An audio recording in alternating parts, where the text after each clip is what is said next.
How's it going, everyone? It's Sam. There's a new bank that just collapsed, and it's not the one out of New York. It's actually in the last 24 hours, there's another bank that's collapsing. I want to talk about that. It is related to the US market, even though it's overseas. We're going to talk about that, talk about what's happening in crypto. If you don't mind, hit subscribe, turn on the bell notification underneath the video so you can see future videos just like this one. I am trying to make this before heading of out of my area on vacation, so we're going to do our best, but it is very early here. While you're down hitting subscribe, there is a link down there to Margex. Right now, Chainlink is pumping up. It's almost at $18. You can actually trade Chainlink along with a lot of other cryptos over on Margex, and you can use all different forms of collateral to trade. You can use Bitcoin, you can use XRP, you can use Chainlink, you can use Solana, you can use USDT, Bitcoin, Ethereum, all that to trade different cryptocurrencies. So if you want to check that out, there is a link underneath the video. You can trade on leverage here. I believe they're also adding spot trading later. I have heard that from the team. So definitely check out this link underneath the video. There's also a link down there to HGAccess. If you want information you can't get anywhere else, join HGAccess. And we did just give away a free membership. Tyler told me the plan is to give away a free membership, a full lifetime membership, every single week. So definitely check out that link underneath the video. Now, we know these top 5 Bitcoin holders are accumulating a lot of Bitcoin. Grayscale, 487,000. They're actually shedding Bitcoin, I should say that. MicroStrategy, 189,000 Bitcoin. BlackRock, 66,000. Fidelity, 59,000. The Purpose ETF, 32,000. Overall, we continue to see Bitcoin being swallowed up. And part of that reason might be because of banks. Like we saw this earlier this year where a couple banks collapsed, and we actually saw the price of Bitcoin shoot up, which was kind of interesting. Just in the last 24 hours, we saw shares of Japanese bank Ozoro collapse. Stocks on the steepest 2-day drop since it became a public company. Why? Because bank reported mass exposure to U.S. commercial real estate and mass losses. So let's read a little bit more about this. I'll be honest, I don't even subscribe to Bloomberg, so we can only see part of it. But U.S. property losses trigger 20% drop in Japanese bank Ozoro.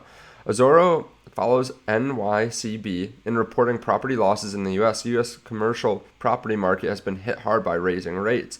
Ozoro Bank Limited became the second lender in a span of hours to surprise investors with losses tied to U.S. commercial property, sending the shares down by the limit and heightening concern over global banks' exposure to soaring real estate bets. We know that basically with the rising rates, there's less money for them to make. The prices can go up if they have to get a new loan, and that can be very expensive to the point where it's not even worth holding on to the property. This is something that scared us maybe a day before with New York Community Bank Corp. They fell down 40%. Then they fell down another 12% yesterday. Western Alliance Bank Corp fell 10% yesterday, the most since May 4. So we have multiple banks collapsing. And it's not just that their price is going down because maybe they're losing a little bit of revenue. No, they're having losses. They're having substantial losses. They're having more defaults than they were expecting. They're having rising rates to the point where, okay, if you're holding one of these properties and you're losing money and you're underwater in equity, it's better just to get rid of it than hold on to it. And then the bank has to deal with it. They have to pay on it. They are still maybe underwater. It's kind of a terrible thing for these banks. And at the same time, if they got too into treasuries, if they got too invested in a specific time and then the treasury rates went up, well, they could be having losses as well there. So they could have bank runs. So yes, this all leads some people to think about Bitcoin maybe as an alternative if these banks start collapsing. But also, I think the more important thing is this shows that there is something breaking in the economy. And if you're looking at the Fed and what they're going to do, well, if banks are failing, the government doesn't necessarily want to step in. They would rather just have them not fail. And it's a pretty good business model anyway. So the fact is, if they're breaking, there's something wrong. the Fed is probably more likely to lower rates if we see something break like this. If we're seeing multiple banks over the last 2 days start to fail, then that's cause for concern. And maybe the Fed lowers rates a little bit faster, a little bit sooner, a little bit more aggressively, and that's good for risk assets. Plus, everyone looks at interest rates, but there could just be other forms of liquidity, like more bank funding programs. I think they're going to cut that off now, but they could increase liquidity to the banks, which increases liquidity to the economy, which increases earnings, increases the ability of people to buy more risky assets. Obviously, like Bitcoin is super bullish in one of those scenarios. That's what happened earlier this year when we saw banks fail. Bitcoin started to pump up. I want to talk about a crypto that I don't talk about too often, which is Chainlink. Over the last 7 days, it's up 27%. Over the last 24 hours, up 14.5%. And I actually saw this a few days ago. Didn't really think too much of it. Like, yes, it's very bullish, but I didn't think it would lead to much price appreciation because we haven't seen Link move all that much. But large Chainlink whales accumulate 57 million Link worth 855 million in 30 days.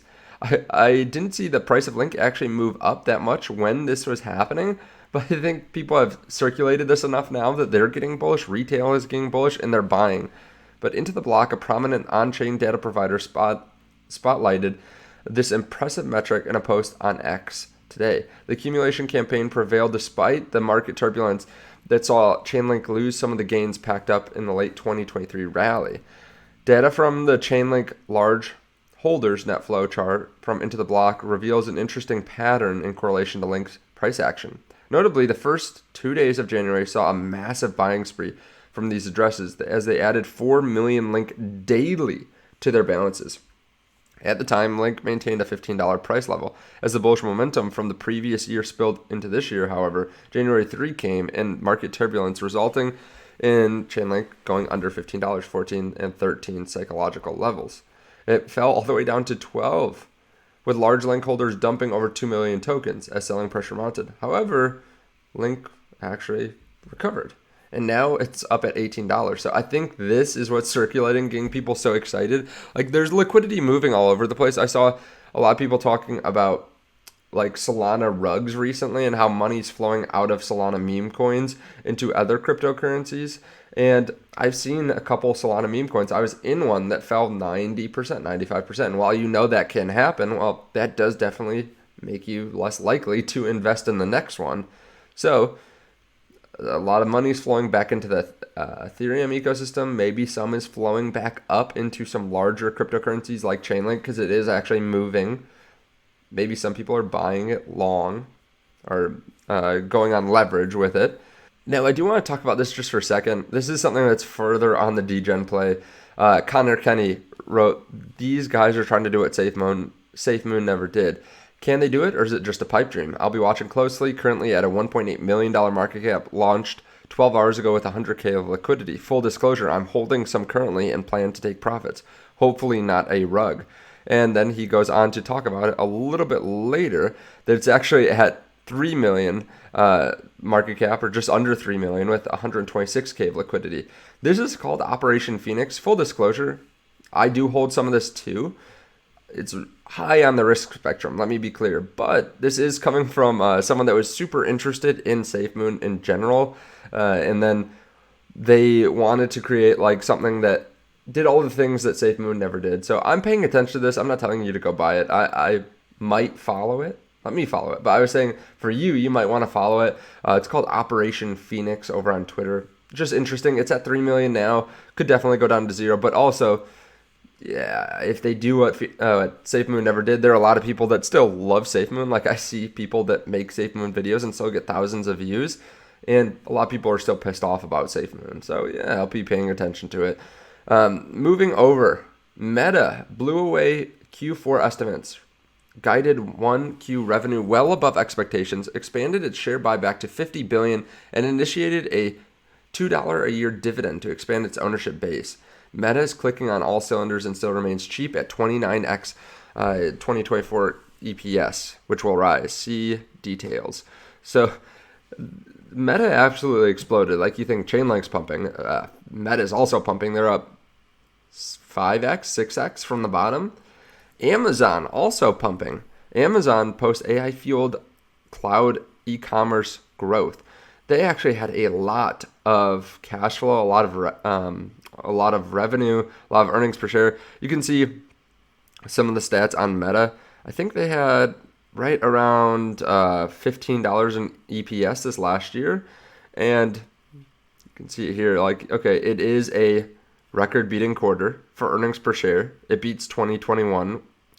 They also have a lot of cash flow. They also are doing buybacks, like substantial buybacks, and also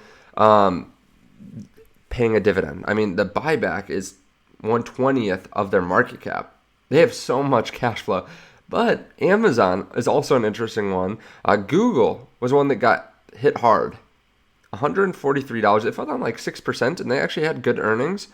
But it is interesting to me because Gary Black says that Facebook's cheap at 29x multiples. Google's at a 21x multiple. Of course, it's not growing quite as quickly over the last year as Meta, Facebook, but they have not become as efficient as Facebook. Like, they just still have a lot of expenses they're paying for a lot of employees. If they really dialed that back, they could have massive cash flow numbers. They could have massive money to do buybacks, even more than they have right now. So I like Google. I hold a big position in Google. I'm paying attention to this because it got beat down hard after earnings. You can see this. It went from 155 down to 142. I think if you're looking for something a little bit cheaper than Meta, everyone talk about Meta, maybe you want to look at Google. Now, of course, do your own research. I'm not a financial advisor. I didn't really even get really too far into the numbers there. Right? There's so much we could break down there, but just kind of interesting to take a look at. Thank you so much for watching. I appreciate it. I will see you in the next video. There's a link to Margex and to HGA underneath the video. Bye.